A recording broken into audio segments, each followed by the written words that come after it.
Let's look at the good side of Pakistan from the lenses of the teachers, the doctors, the explorers, and the homemakers, the people who make Pakistan Pakistan. Catch me every week as we talk to different people and learn from their experiences so that we can work on building a better future, because stories matter.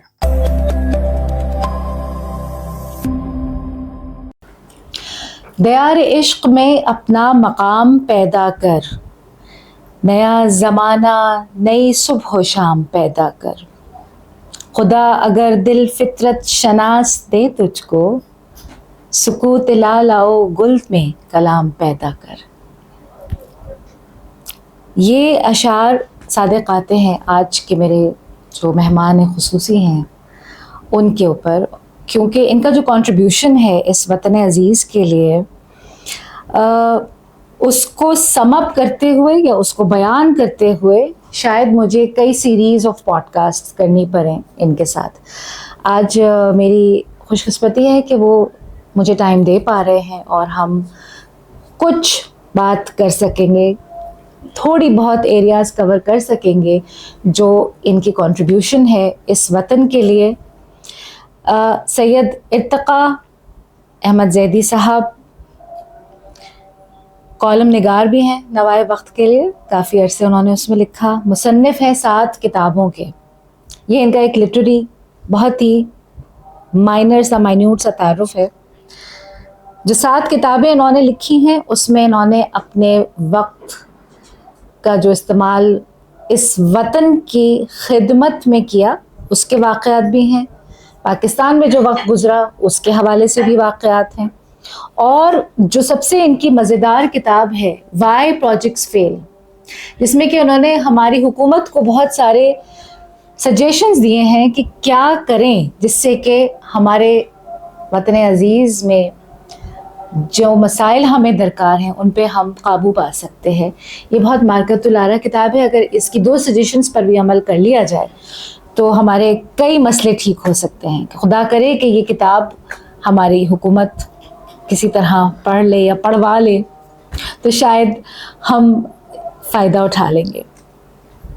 سیڈا، Asian development bank, کئی international agencies میں انہوں نے اہم کردار، director اور اس طرح کی positions پہ کام کیا ہے. لیڈرشپ رولز میں رہے ہیں ہمیشہ. 22 سے زیادہ ممالک میں پاکستان کی ریپریزنٹیشن کی ہے اور وہاں پر پاکستان میں ہونے والے کاموں کو نمایاں طور پہ دکھانے کی کوشش کی ہے. اپنا جو کردار، اپنے تئیں جو کچھ ان سے ہو سک رہا تھا اس ملک میں، تمام تر بیوروکریٹک گلچز کے ساتھ ان قدغنوں کو سامنے رکھتے ہوئے انہوں نے کنٹریبیوٹ کیا ہے.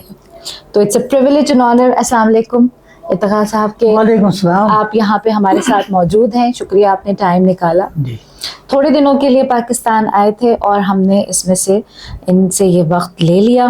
آئے یہ بہت ایک غمگین سانحے کے حوالے سے تھے، لیکن یہ کہ مجھے یہ سعادت حاصل ہو گئی کہ میں ان کے ساتھ بیٹھ کے چند باتیں کر پاؤں گی. I'll come direct to the point. 7 books. G. And I don't know how many decades of experience you have here in these books. بہت شکریہ آپ نے مجھے انوائٹ کیا اور میں آپ کی اس پروگرام کی وساطت سے لوگوں کو کچھ ایڈوائز بھی کر پاؤں گا. انشاءاللہ، بالکل انشاءاللہ. تو بات یہ کہ کتابیں لکھنا تو میرا کوئی ایسا شوق بھی نہیں تھا، نہ میرا کوئی ارادہ تھا. یہ بھی بڑی ایک حادثاتی طور پر میں مصنف بن گیا، اور وہ بھی اس طرح بن گیا کہ میں 2012 کی بات ہے کہ مجھے پروسٹیٹ کینسر ہو گیا. تو میں علاج کے لیے امریکہ گیا. میرا بیٹا ڈاکٹر جنید وہاں پر تھا. تو وہاں مجھے بتایا گیا کہ جناب آپ کو 5 مہینے یہاں اسٹے کرنا پڑے گا. میں یہاں سے چھٹی لے کر گیا تھا 1.5 مہینے کی. وہ ایک بڑی کہانی ہے کس طرح وہ ایکسٹینڈ ہوئی. لیکن وہاں میری بہو آمنہ نے مجھے کہا کہ 5 مہینے، میں بڑا بہت بور ہو رہا تھا کہ کیا کروں میں 5 مہینے کیسے رہوں گا یہاں, کیونکہ وہاں تو بڑا بزی رہتا تھا امریکہ میں, وہ اسلام آباد میں. تو امریکہ میں کیسے 5 مہینے گزریں گے؟ تو انہوں نے کہا آپ اپنی کوئی آٹو بایوگرافی لکھ دیں تاکہ لوگ اس پہ انٹرسٹ لیں گے تو شاید کچھ سیکھ لیں آپ اس سے. تو میں نے کہا آئیڈیا تو اچھا ہے, بس میں نے لکھنا شروع کیا. تو وہ میں نے پھر یہ میری ارتقا. اب اس کتاب میں نے سوچا ٹائم تو بڑا تھا, میں بس لکھنا شروع کر دیا. میں نے بچپن سے شروع کیا اور اس میں سرکاری مصروفیات اور ساری چیزیں جو میرے دورے تھے. بلوچستان کے آپ پہلے اچھا اس میں ہاں, میں جب اگر اپنا خود دیکھتا ہوں لائف کو تو مجھے بعض دفعہ خود یقین نہیں آتا کہ کیا ایسا بھی ہوتا ہے کہ میں بلوچستان کا پہلا آفیسر تھا جو پبلک سروس کمیشنر سے اپروو ہوا. کیا بات ہے. فیڈرل گورنمنٹ میں نے جوائن کی 70 میں, تو میں پہلا بلوچستان کا آفیسر تھا جو کہ فیڈرل گورنمنٹ میں جو میں نے جوائن کی. اس کے بعد بہت سی جگہوں پر ایسا ہوا کہ جب وہ دیکھتے تھے کہ بھئی یہ ان کو پتہ لگتا ہے بلوچستان سے ہیں, تو بڑے حیران ہوتے تھے کہ بلوچستان سے لوگ بھی آ کے اور اتنا زیادہ کنٹریبیوشن کر سکتے ہیں, کیونکہ بلوچستان کی ریپرزنٹیشن بہت کم تھی. ہاں, کیونکہ یہ صبح ہمارا اس کے ساتھ بیچارہ جوڑنے کا بیچارہ کافی پسماندہ کہا جاتا تھا, لیکن پسماندہ اتنا ہے نہیں جتنا بنایا ہوا ہے, بنایا گیا ہے. تو اس میں میں چاہوں گا کہ میں اگر تھوڑا سا میں اپنا بچپن سے لے کے یہاں تک کہ اس کے کوئی شارٹ بتا دوں کہ پتہ لگ جائے جی جی کہ کہاں کیسے کیسے ٹائم گزارا. اور اس میں بڑے دلچسپ واقعات بھی ہیں جنہوں نے یہ کتاب پڑھی ہے. بلکہ مجھے بڑی حیرت ہوئی, ایک صاحب نے کہا کہ میں نے رات کو یہ کتاب پڑھنی شروع کی عشاء کے بعد جی, اور پھر میں نے فجر تک ختم کر دی. بہت مزے کی لگ رہی ہے. تو میں نے اس سے کہا کہ بھائی میں نے تو یہ آپ کو گفٹ دے دی تھی, کوئی ادھار بھی نہیں تھی, آپ لوگ رکھ لیتے.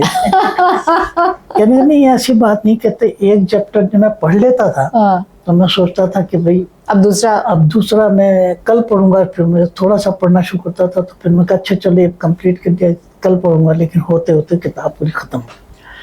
اب اس میں کیا دلچسپی تھی, اس لیے کہ اس میں کچھ ایسے واقعات ہیں کہ جو لوگ پڑھتے ہیں تو ابھی حوالہ دیتے ہیں مجھے کہ آپ کی بک میں ہی پڑھا تھا ہم نے.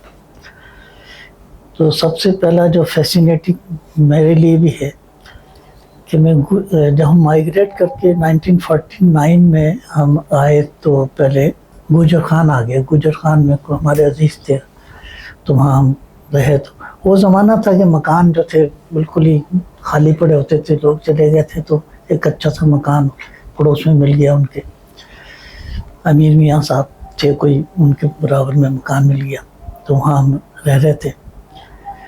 تو امی نے مجھے پہلی دوسری تیسری کی کتابیں گھر پہ پڑھا دیں اور ابا نے کہا کہ چلیں ہم تیسری کلاس میں آپ کو ایڈمیشن دلوا دیتے ہیں. اسکول گئے, ٹھیک, ہیڈ ماسٹر سے کہا کہ جی ان کو تیسری کتاب ہم پڑھا رہے ہیں تو ہم کو تیسری میں ایڈمیشن دے دیں. اور انہوں نے کہا جی میں ٹیسٹ لوں گا. تو انہوں نے ٹیسٹ وغیرہ لیا. کہنے ایک تو ان کی عمر کم ہے, دوسرے میرے اسسمنٹ کے مطابق ان کو سیکنڈ ایئر میں دوسری کلاس میں ہونا چاہیے. تو اپنے سٹاف کو کہا کہ ان کو دوسری کلاس میں چھوڑائیں. تو میں نے کہا جی میں نے تو نہیں جانا, میں نے تو تیسری کلاس میں جانا. تو ہیڈ ماسٹر نے سمجھایا, ابا نے بھی سمجھایا کہ کوئی بات نہیں, آپ دوسری کلاس میں ایڈمیشن لے لیں. لے کے روانہ ہو گئے. تو راستے میں 2-3 کلاسز کے بعد دیکھا تیسری کلاس کا بورڈ لگا ہوا تھا, میں اس میں گھس گیا. وہ مجھے منع کرتا رہا, وہ کلاس ہو رہی تھی. تو ماسٹر نے کیا مسئلہ ہے, میں نے کہا جی میں نے اس کلاس میں پڑھنا ہے. تو پھر اس نے سمجھایا کہ جی ہیڈ ماسٹر نے کہا ہے کہ دوسری کلاس میں ایڈمیشن کا ہوا ہے. تو انہوں نے کہا بیٹا آپ جائیں دوسری کلاس میں جائیں. میں نے کہا جی میں نے تو نہیں جانا دوسری کلاس، میں نے تو یہیں پڑھنا ہے. انہوں نے کہا نہیں آپ یہاں نہیں پڑھ سکتے. تو وہ زمانہ تھا کہ وہاں پر بینچ تو ہوتے نہیں تھے، ٹاٹ ہوتے تھے. تو امی نے ایک مجھے کپڑا دے دیا تھا آرام دہ قسم کا کہ یہ بچھا کے بیٹھ جانا ٹاٹ پہ. مشکل ہو گیا. ہاں تو انہوں نے کہا نہیں آپ جائیں گے. تو انہوں نے کلاس سے نکال دیا. میں نے وہ ٹاٹ جو کپڑا دیا تھا وہ بچھایا گیٹ پہ کلاس کے، میں بیٹھ گیا کتاب. تو انہوں نے دیکھا ہنس کے مسکرا کے چپ ہو گیا کہ نہیں یہ تو ضد پکڑ لیا بچے نے. بیٹھا رہتا. تو اس کے بعد انہوں نے کلاس کو ایک کوشچن دیا کہ جناب یہ حل کریں. تو ابھی کلاس نے کسی نے حل نہیں کیا تو میں نے ہاتھ کھڑا کیا. انہوں نے بلا لیا مجھے، دیکھا، دیکھ کے انہوں نے کہا وہ میرے ساتھ ہیڈ ماسٹر کے پاس چلے گئے. کہنے لگے بھائی یہ میں نے دیکھا ہے یہ بہت تیسری کلاس کے لیے موضوع ہے، ان کے کوشچن میں نے دیے تھے انہوں نے کر لیا، آپ ان کو ایڈمیشن دے دیں تیسری کلاس میں. تو انہوں نے کہا نہیں ان کی عمر کم ہے. کہا یہ عمر سے کیا ہوتا ہے. وہ تو بڑا آرگو کیا اور مجھے ایڈمیشن دلوا دیا اور میں اس سے تیسری کلاس میں پڑھنے لگا. تو 1 سال میرا بچ گیا. 1 سال وہ نہ دوسری میں پڑھتا 1 سال. ایک تو یہ مجھے یاد ہے واقعہ. اس کے بعد میں اسکول میں ہم پڑھتے رہے تو پھر اس کے بعد 61 میں ٹنڈو جام چلا گیا زری یونیورسٹی. اس وقت کالج تھا، بعد میں یونیورسٹی بنی. تو جب میں آتا تھا تو شجاع بھائی میرے بڑے بھائی جو تھے وہ انفارمیشن ڈپارٹمنٹ میں تھے. تو مجھے بڑے قصے سناتے تھے کیونکہ ان کا تعلق گورنر اور ان لوگوں سے انفارمیشن میں تھے تو ان کے واقعات وغیرہ سناتے رہتے تھے. وہ مجھے اتنے ابھی تک یاد اتنے اچھے لگتے تھے. تو انہوں نے ایک واقعہ بتایا کہ انور عادل، یہ وہ زمانہ ہے جب ڈپٹی کمشنر بادشاہ ہوتا تھا، میڈیا کوئی نہیں تھا، ڈپٹی کمشنر جو چاہے کر سکتا تھا. تو وہ ایک ڈپٹی کمشنر تھے انور عادل، بڑے مشہور. تو اخبار میں فوٹو چھپ گئی کہ انور عادل اور مسز انور عادل ایک تقریب میں. اب وہ خاتون کوئی اور تھی، وہ ان کی بیگم تھی نہیں. او نو. وہ جناب علی جو اخبار میں چھپا کنٹروورسی، ہاں ہنگامہ مچ گیا. وہ انہوں نے خاتون نے فون کر دیا کہ جناب یہ اخبار میں.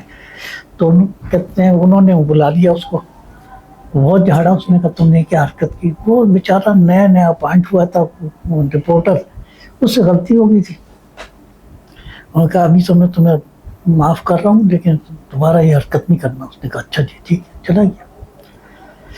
اگلے دن اس نے دوبارہ فوٹو چھاپ دی اور لکھا کہ یہ جو خاتون ہے یہ ان کی بیگم نہیں ہے، انور عادل صاحب کی بیگم نہیں ہے، یا اللہ ہم سے غلطی ہو گئی.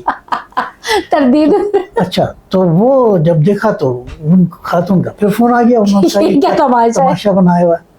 تو وہ ان کا جب پیمانہ لبریز ہو گیا اور انہوں نے کہا بلاؤ اس کو. بلایا اس کو. پاگل ہو گئے ہو تم، یہ کہ اس کو بڑا جھاڑا. تو اس کے کہا جی میں تو آپ نے کہا تھا. اس نے کہا تو یہ طریقہ نہیں ہے، تم اور لوگوں کو یاد دلا دیا. تو انہوں نے کہا اس کو بند کر دو. اچھا وہاں پر ڈی سی کا ہی کہنا نہیں اسے بند کر دو، تو مطلب بند آ گیا. تو وہ جناب علی اس کو بند کر دیا انہوں نے. اب یہ کہہ کے وہ بھول گئے. 3-4 دن رمضان سے دن پر، اس کے بعد 4-5 دن بعد عید تھی. تو عید پہ وہ کچہری لگاتے تھے کہ تو لوگ آتے تھے عید ملنے. ایک عورت آئی اور روتی بھی کہنے کی میرے ساتھ بڑی زیادتی ہے، معاف کر دیں معاف کر دیں، میرے بیٹے کو معاف کر دیں. انہوں نے کہا کیا ہوا بھائی؟ تو انہوں نے پوچھا اپنے پی اے سے کہ یہ کیا کہہ رہی ہے، میں سمجھا نہیں، میرے اس کے بیٹے کو میں نے کیا کیا ہے؟ کہ نہیں سر آپ نے نہیں کہا تھا کہ اسے بند کر دو، تو ہم نے تو اسے بند کر دیا جیل میں. میں نے تو غصے میں کہہ دیا تھا تم لوگوں نے واقعی بند کر دیا. تم نے واقعی بند کر دیا. انہوں نے کہا اماں جی میں سوری، میری غلطی ہے، آپ کے گھر پہنچنے سے پہلے آپ کا بیٹا وہاں پہنچا. انہوں نے کہا جی جاؤ اس کو گھر پہنچاؤ اور بعد میں ماں کو کہا کہ کو گھر پہنچو. تو ایسے ایسے واقعات. اور وہ ایک دوسرا واقعہ انہوں نے بتایا کہ انور عادل کا کہ وہ ایک پریس کلب تھا, اس کی بلڈنگ تھی بلدیہ, ایک بہت بڑا ہوٹل تھا, اس کے ساتھ پارک تھا, اس میں ایک بلڈنگ تھی.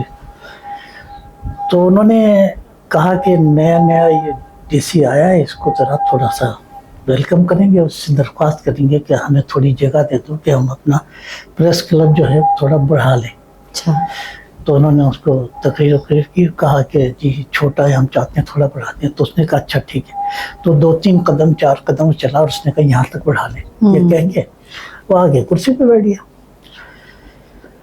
انہوں نے جناب ایک دم اس کو توڑ تاڑ کے بڑھایا. انہوں نے کہا کہ اس کو کون سا یاد رہے گا کہ کتنے قدم چلا تھا. انہوں نے اس سے بھی 2-4 قدم اور آگے کر کے بڑی سی بلڈنگ بنا لی اور اس کو کہا جی آپ اس کا افتتاح کر دیں. وہ آیا کہ اس نے دیکھا کہ یہاں تک کو تو میں نے نہیں کہا تھا, یا آپ نے زیادہ بڑھا لی. تو اس نے کہا کہ میں نے یہاں تک کہا تھا, آپ اس کو توڑیں اس کو. اب وہ بڑے پریشان کہ اتنا اس میں یاد کیسے رہا, خرچہ ہو گیا, اس سے یاد کیسے رہا.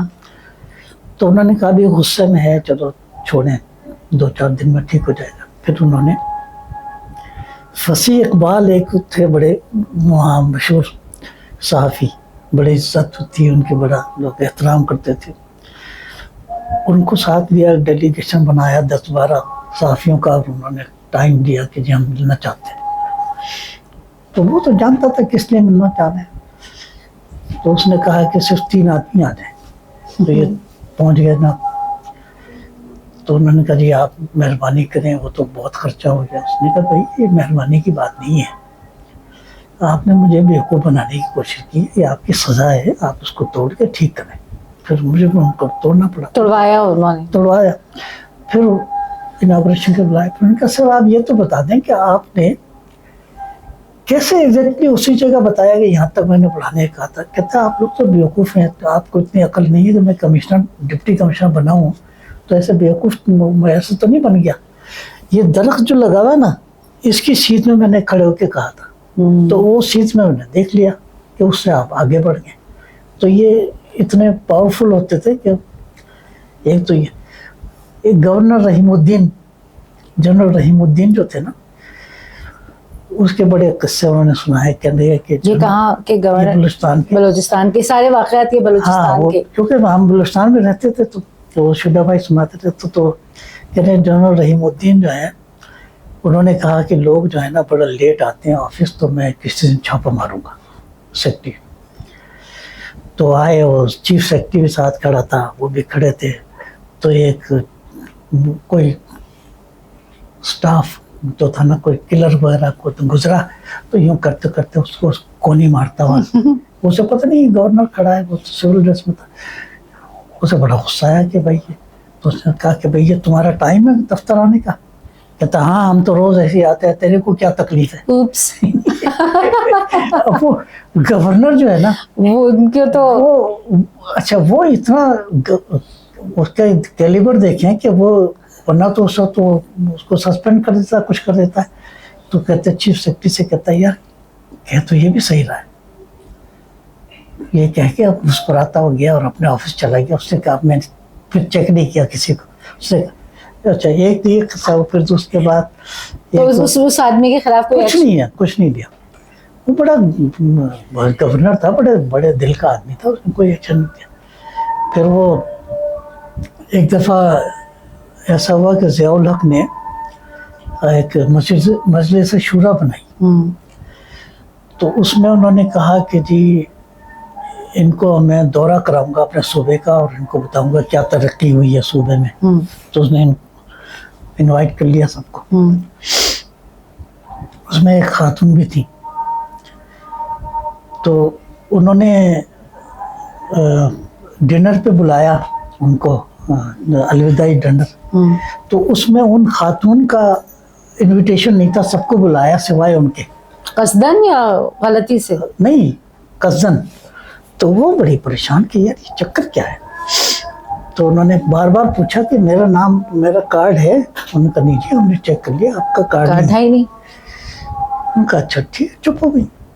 پھر اس کے بعد وہ دوپہر کو انہوں نے سی آف کرنے کے ان کو چائے پہ بلایا کہ بھیا الوداعی. تو انہوں نے کہا کہ گورنر صاحب آپ سے مجھے بڑا گلہ ہے کہ آپ نے سب کو بلایا اور مجھے انوائٹ نہیں کیا. تو کہیں گے خاتون آپ کو بندر کے منہ والے گورنر سے ملنے کے ساتھ ڈنر کرنے کا اتنا شوق کیوں ہے؟ اب وہ جناب کیونکہ وہ تھوڑی دیر ایک دن پہلے وہاں جو خواتین تھیں مینیز وغیرہ ان کے بلوچستان کے ان سے کہنے یار یہ تمہارا گورنر جو ہے اس کا شکل کیسی ہے بندر کے منہ والی. اوپس انہوں نے سن لیا تھا تو نہیں ان کو پہنچ گئی. ان کو خبر یہ تو اس طرح کی خبریں تو ہاں. اور کوئی خاتون کسی خاتون سے کہے اور آگے نہ چاہے یہ ممکن نہیں. تو وہ جناب علی پہنچ گئی. آؤٹ. اس نے کہا کہ خاتون آپ کو بندر کے منہ والے گورنر کے ساتھ ڈنر کرنے کا اتنا شوق کیوں؟ اور وہ پھر وہ نہیں بولی وہ. تو وہ اتنا انہوں نے جس رازداری سے بتایا ہوگا. پھر وہ میٹنگ لے رہا ہے گورنر. ایک کسی نے آ کے ایسے ٹھڈا مارا دروازہ کھولا اندر آیا اور اس نے چابی ایسے پھینکی اس کو میٹنگ میں. اس کے سر ہم نے نوکری نہیں کرنا ہم جا رہے ہیں. اس نے کہا کیا ہوا؟ وہ تھا اس کا ڈرائیور. اچھا کیا ہوا؟ کہتا بیگم صاحبہ نے آپ کو ڈانٹا ہے. تو اسے کہتا ہے یار میں 20 سال سے ڈانٹ کھا رہا ہوں میں تو ناراض نہیں ہوا تم ایک دفعہ میں ناراض ہو گئے. یہ بات اس نے سب کے سامنے ہاں یہ کہا. تو وہ جو تھا وہ ہنسا. اس نے واپس چابی اٹھائی. کہتا سر میں سمجھ گیا یہ کہ چلا گیا. تو اتنا ٹیکٹفل آدمی. بہت بڑی بات ہے یہ. بہت بڑی بات ہے کہ انہوں نے بہت بڑی بات. اب یہ کیا ہوا کہ میں نے کتاب میں یہ سب لکھ دی تھی باتیں کارے جہاں بانی ہے شاید اس میں لکھ دی. ایک صاحب پنڈی میں تھے ہمارے دوست. تو انہوں نے کہا کہ جی ان کی جو بیگم یہ بات ہے تو 1 سال پہلے اب بھی شاید وہ حیات ہیں اور لاہور میں ہیں. تو کہنے کے کہ میں نے یہ کتاب ان کو بھجوا دی یہ جس میں آپ نے یہ واقعہ رحیم لکھا. الدین صاحب کا ذکر. اچھا وہ ان کا نام تھا ثاقبہ رحیم الدین. وہ شاعرہ بھی تھی. اچھا. تو لوگ ان کو جلدی میں کہتے سابقہ. کہتے تھے میں سابقہ نہیں ہوں میں بیگم ان کی ہوں. سابقہ بیگم نہیں ہوں میں ان کی موجودہ بیگم ہوں. یا اللہ. میرا نام ثاقبہ ہے سابقہ نہیں ہے. وہاں سابقہ کہتے تھے. اللہ. اچھا تو انہوں نے پہنچا دی. تو کہنے لگے کہ انہوں نے بڑا انجوائے کیا اس واقعے کو. ان کے مطلب جنرل رحیم پھر 96 کی ایج میں شاید ان کا انتقال ہو گیا. بہت زبردست گورنر تھے. اہل سخن تھی نا اس لیے وہ اس بات کو. اچھا اور اتنے بولڈ تھے کہ وہ لوگوں نے کہا کہ جی کیبنٹ بنائیں آپ. صوبائی حکومت سب نے بنا لی تھی. تو اس نے کہا نہیں کوئی ضرورت نہیں. اسے پتا تھا کہ یہاں جو ہے کوئی اتنے قابل لوگ ہیں نہیں اور پھر خام بجٹ بڑھے گا اس کا تو وہ ٹال دیتا تھا. تو ضیاء الحق دورے پہ آ گئے. تو انہوں نے سب نے پروگرام بنایا کہ ضیاء الحق سے کہیں گے کہ ان کو کہیں کیبنٹ بنائے. تو انہوں نے کہا کہ یہ جو سب صوبوں میں حکومت بن گئی ہے تو صدر صاحب ہم آپ سے درخواست کرتے ہیں کہ آپ یہاں بھی کیبنٹ بنائیں. تو ابھی وہ بیچارہ کچھ بولنے لگا ضیاء الحق. تو اچھا یہ ان کا سمجھی بھی تھے کوئی رشتہ داری بھی تھی. اچھا. تو وہ بولنے لگا تو اس کے اشارے سے ضیاء الحق کو روک دیا. اب ایک گورنر نے اس کو ایسے کر کے وہ کہتا ہے بھائی یہ میرا مسئلہ ہے میں گورنر ہوں یہ کیا کر لے گا اس کو کیوں کہہ رہے ہو یہ کیا کر لے گا اس کو کیوں کہہ رہے ہو. تو وہ سب سمجھے گا کہ بھائی یہ اتنا پاورفل ہے کہ ضیاء الحق جو ہے نا اس کو بھی چپ کرا دیا. اس کو یہ تو پتہ نہیں تھا کہ ان کی رشتہ داری ہے تو وہ اس کے برتے پہ یہ بات کر. تو جناب پھر سمجھ گئے. پھر اس کے بعد کچھ ایک جلسے میں لوگ کھڑے ہو گئے. ہم ایم اے کیا ہمیں جاب نہیں ملتی ہے. اچھا بھائی کس نے کیا ہے؟ میں جو ان کا ہم نے کیا کہتا اچھا تو میں آپ کو PIA میں ملازمت دلاتا. نہیں سر نہیں, آپ کو فلاں نہیں, ہم نے کسٹم میں ملازمت کرنی. نے کہا کسٹم میں کیوں, کسٹم میں کیوں انٹرسٹڈ ہیں؟ کہنے بس جی ہم نے تو کسٹم میں کرنی. اس نے کہا اچھا آپ ایک اپلیکیشن لکھ دیں جس میں بتا دیں کہ آپ کیوں کسٹم میں ملازمت چاہتے ہیں. ٹھیک. یہ کہہ کے ان کو پیپر دے دو. پیپر دے دیا. جب تقریر کر چکا اس نے کہا لاؤ بھی دیکھا تو ٹو دا گورنر بس, اور آگے کچھ نہیں, کیونکہ اتنا کیپیبلٹی تھی نہیں کہ وہ کیا آگے اپلیکیشن میں کچھ انہوں نے کہا یہ تم لوگ کا حال ہے. تو اس نے کہا کہ پھر آپ یہ کہتے ہیں کہ جی ہمیں ملازمت نہیں ملتی. تو یہ بڑے کہانی ہے. اچھا خیر یہ تو ہوا بلوچستان کا. اچھا اس کے بعد پھر میں فیڈرل گورنمنٹ میں آنے سے پہلے ٹنڈو جام سے جب میں نے ماسٹرز کیا. جی. اچھا اب ٹنڈو جام کے جو ہاسٹل میں ہم رہتے تو وہ 2-4 قصے ایسے مزیدار. ضرور. MSc میں تھا میں تو ایک نیا ہاسٹل بنا اور وہ قبرستان کے پاس تھا بالکل, اور بڑا ایسا ماحول تھا کہ آدمی دن میں بھی جاتے ہوئے ڈرتا تھا, گھنا جنگل بالکل. تو انہوں نے کہا کہ بھائی کوئی جو آپ اس میں شفٹ ہونا چاہیں تو بتا دیں. تو انہوں نے کہا نہیں جی ہم نے جنگل میں سامنے قبرستان ہے تو ڈرتے, دن میں ڈرتے تھے. کہتے ہیں سب نے منع کر دیا ہم نہیں جاتے. تو مجھے ایڈونچر کرنے کا جو شوق تھا, میں نے کہا جی میں جاؤں گا. تو ایک اور لڑکا تھا اس نے کہا جی میں بھی جاؤں گا. ہم نے دونوں نے دکھا دیا. میں کہا اچھا ہے آپ کمرہ ڈھونڈ لیں. تو میں نے فرسٹ فلور پہ ڈھونڈ لیا, اس نے گراؤنڈ فلور پہ, اور آمنے سامنے کمرہ بھی الگ الگ. کرنا. پہلی رات تھی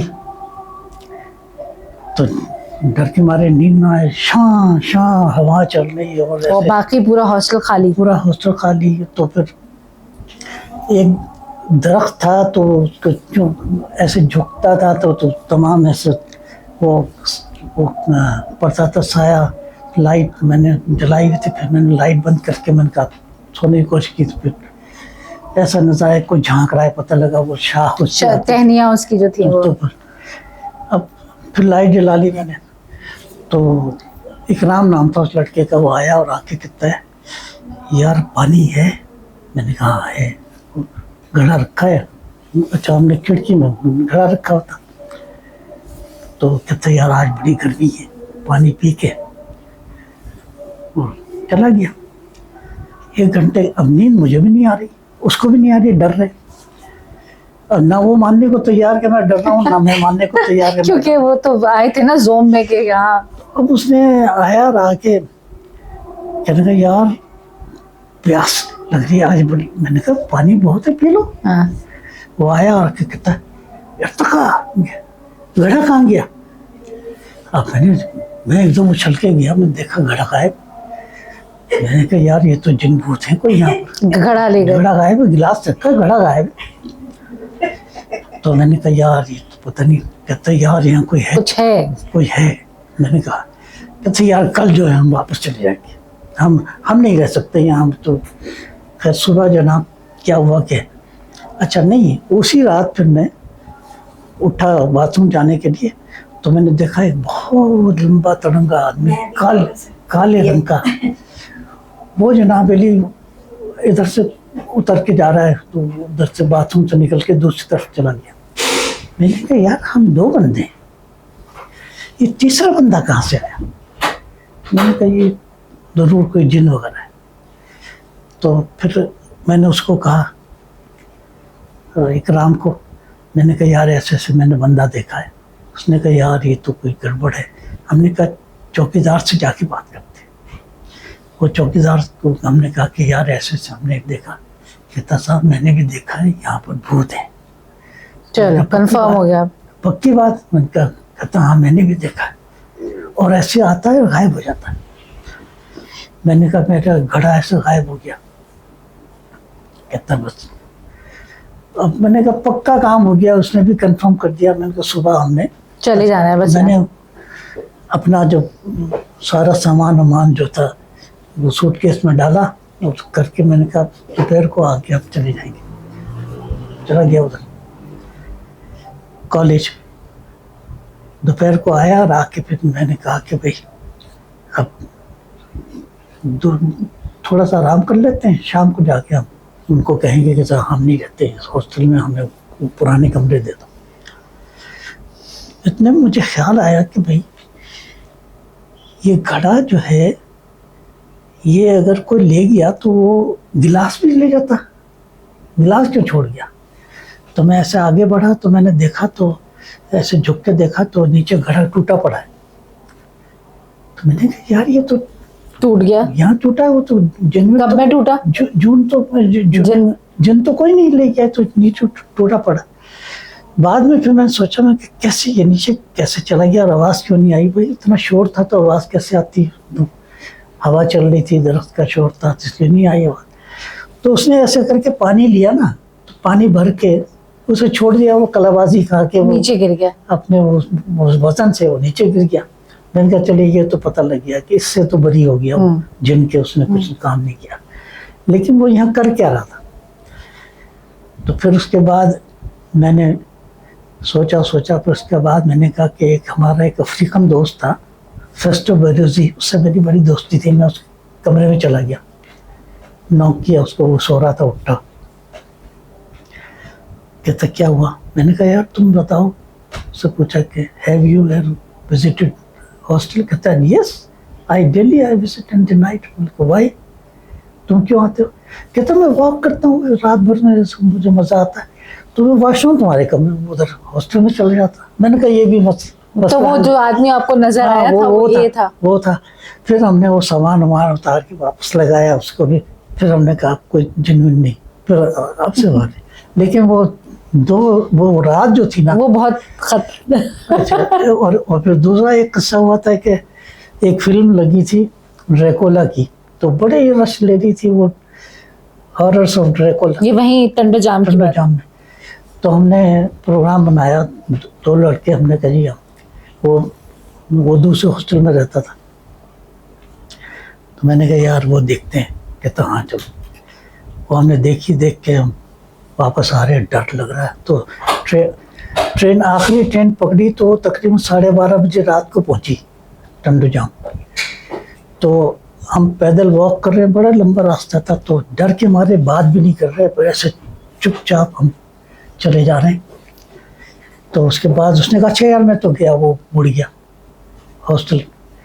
میرا ہاسٹل جو نیا تھا, وہ میں نے بتایا تھا جنگل میں, آپ نے تو کافی دور تھا. تو جناب وہ تو ایک طرف ہو گیا, چلا گیا.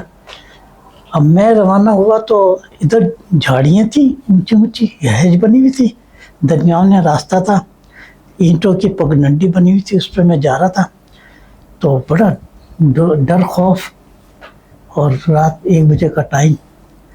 تو ایک دم سے کوئی بہت سریلے گانے کی آواز آئی. تو میں نے سن رکھا تھا کہ چوڑیلیں ہوتی ہیں, بڑا گانے وانے بھی. میں نے کہا کوئی چوڑیل آ گئی. میں تیز ہو گیا.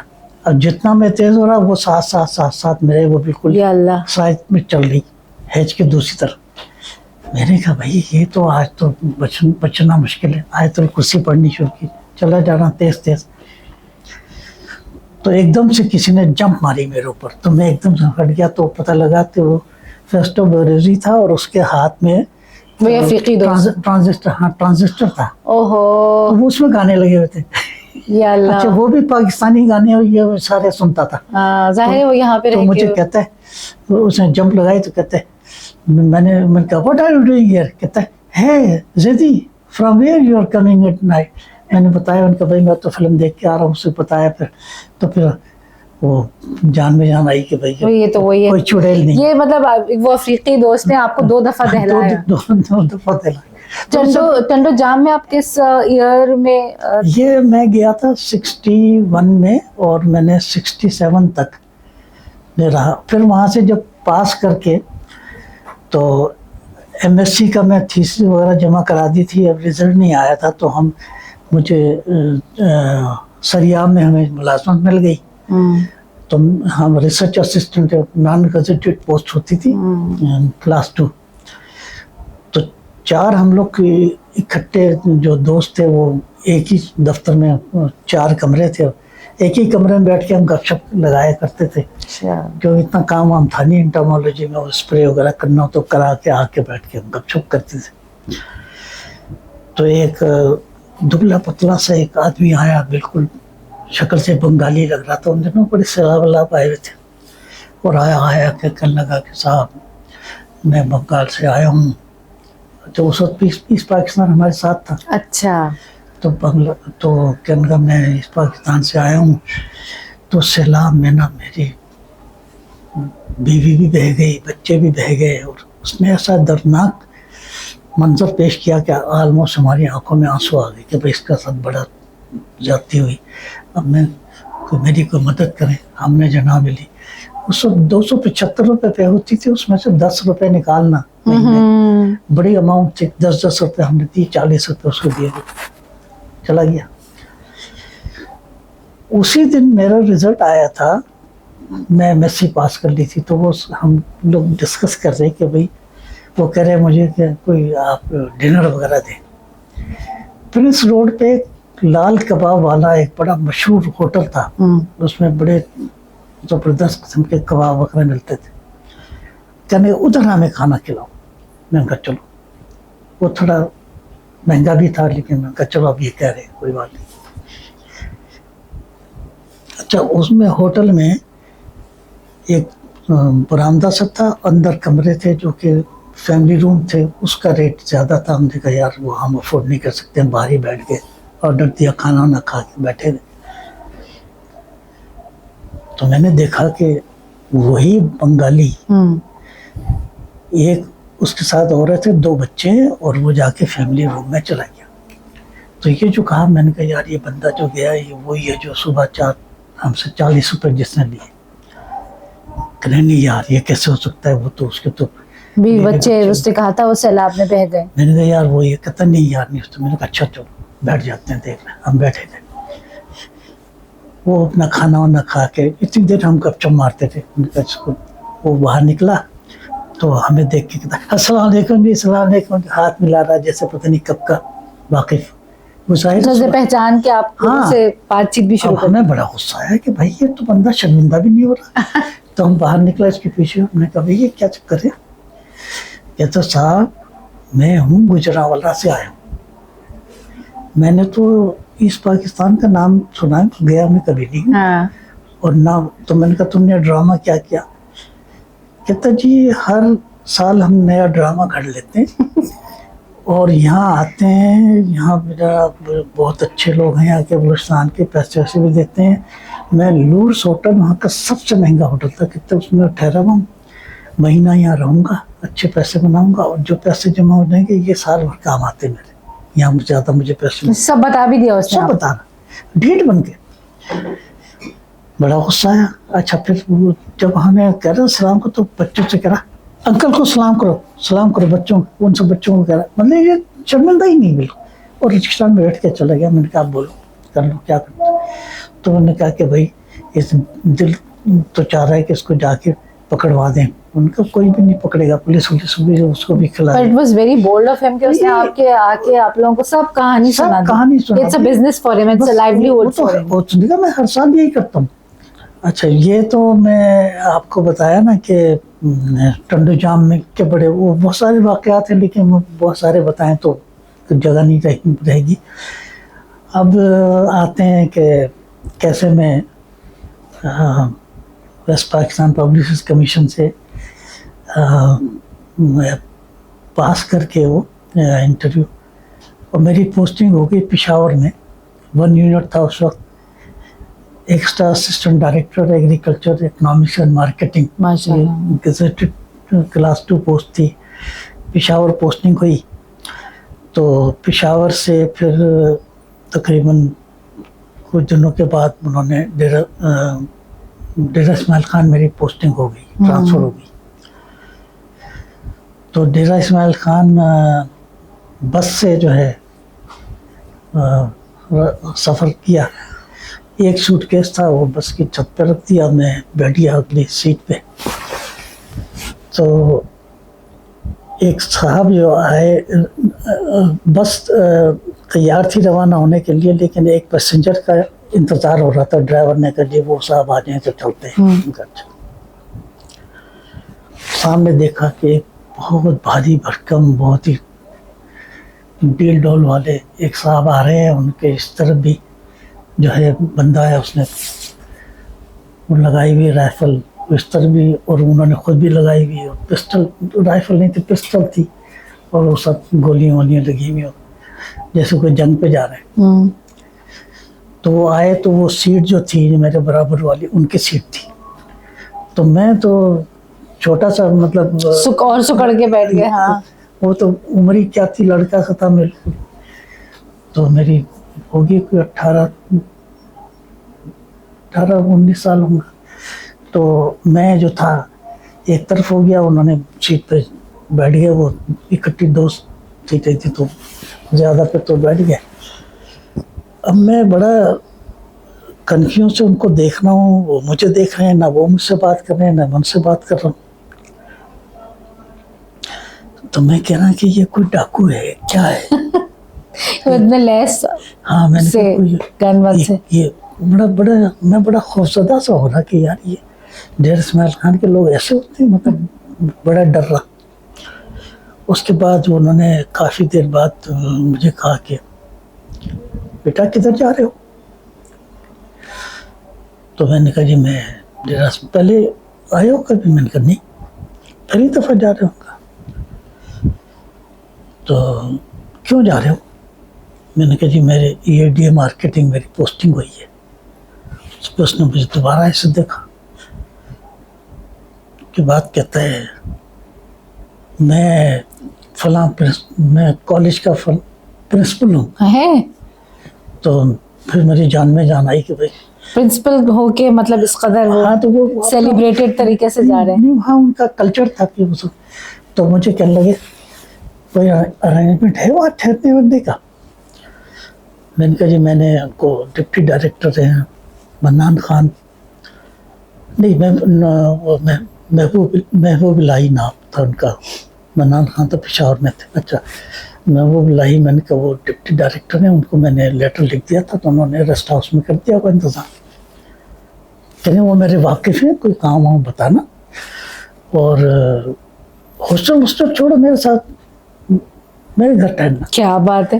میں نے کہا نہیں جی بس. کہتا نہیں چلو بعد میں چلے جانا, ابھی تو ایک رات تو ہمارے ساتھ رہو. اچھا مہمان نوازی, مطلب اتنا محبت سے انہوں نے کہا. میں کہتا میرا بیٹا ہے وہ لیکچرر ہے, وہ آپ کی ایج کا ہے, آپ کے ساتھ گپ شپ کرے گا. اچھا چلے گیا. رات کو جہاں بڑا کھانا شانا کھلایا. صبح میں نے کہا جی مجھے اب جانا ہے. اچھا ہاں, جب بس اسٹاپ سے اترے تو رکشا, ایک سائیکل رکشا چلتی تھی وہاں, تو اس کو اشارہ کیا, اس میں بیٹھ گئے. اور میں بڑا حیران کہ یار اتنا بھاری بھرکم یہ, پھر میں پھر سامان, اور وہ بیچارہ چلا رہا ہے. تو میں نے کہا جی ظلم ہو جائے گا. کہتے ہیں کہ یہ تو اگر ہم نہیں بیٹھیں گے تو دوسرا بیٹھے گا, ان کا تو روزگار ہے. تو اس نے مجھے سمجھایا کہ ان پہ ترس نہ کھاؤ, ان کا تو روزگار ہے, اگر نہیں بیٹھو گے تو کیا کریں گے بیچارے. میں نے کہا اچھا ٹھیک. خیر وہ رات کو کھانا وانا کھایا, پھر رات دیر تک ان کا بیٹا اس سے گپ شپ کرتے رہے. صبح میں نے کہا جی مجھے جانا ہے ان کو, ان سے ملنا ہے. تو انہوں نے کہا اچھا. میں چلا گیا. میں وہ کہنے کے بھیا آپ نے تو کل آنا تھا, آپ ریسٹ ہاؤس میں نے انتظام کر دیا تھا. میں نے کہا سر ایسے ایسے میں ان کے ساتھ پرنسپل صاحب کے گھر ٹھہر گیا تھا. کہتا ان کو آپ کب سے جانتے ہیں؟ میں نے یہ کل 11:30 بجے دوپہر سے. کہنے کیا مطلب؟ میں نے کہا جی بس میں تعارف ہوا تھا ان سے. بڑے ہنسے. پھر اس کے بعد خیر پھر وہ ڈیرا اسماعیل خان میں جمعے کے دن وہ خطبہ دے رہے, تو اس میں انہوں نے تقریر شروع کی. تو کہنے لگے اچھا 26 جولائی 1969 کو آرم اسٹرانگ نے قدم رکھا تھا چاند پہ. تو مولوی صاحب نے ان کو شاید جنوری 70 میں اس کی اطلاع ملی, تو تقریر کرنے لگے کہ ایک امریکنز کی ایک اور سازش پکڑی گئی. کیا ہوا؟ انہوں نے یہ مشہور کر دیا ہے کہ وہ ہمارا بندہ جو ہے نا چاند پہ چہل قدمی کر کے آ گیا.